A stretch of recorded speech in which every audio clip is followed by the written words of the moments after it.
So this is another of those stitches that is made from a combination of stitches.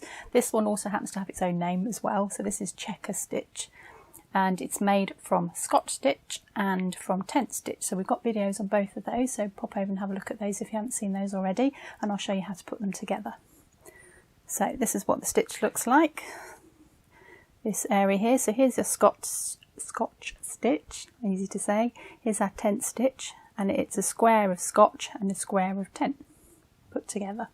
So I will do the tent stitch first, this colour. So because I'm attaching it to a stitch next to it, I'm coming up away from it and working down towards it.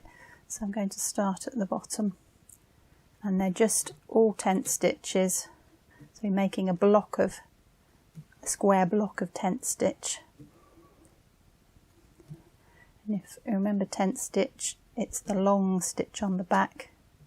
So I'm going down at the bottom and coming up here, so I get that long stitch on the back, so that covers the canvas much better.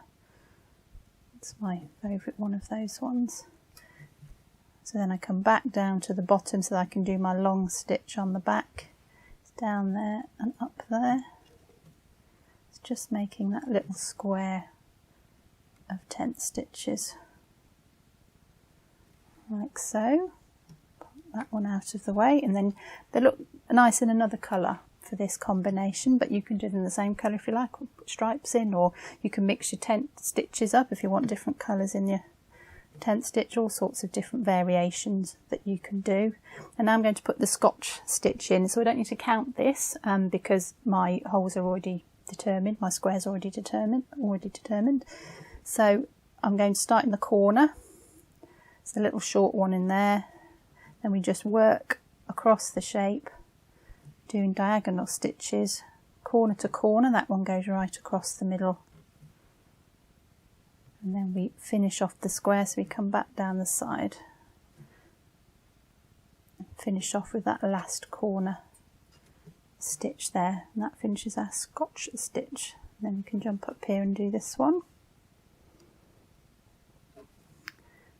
We start with the corner one, work your way up. That's the best use of the thread.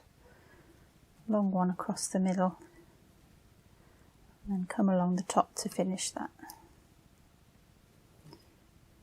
Some of these stitches might be called different things in different books, but I know this one is Chequer, and that's all there is to it really. So I suggest you work in rows, do a block of your tent stitch and then a Scotch stitch, then a tent, then a Scotch, and then work the next row, just to keep your stitching a bit neater. So that's Chequer stitch.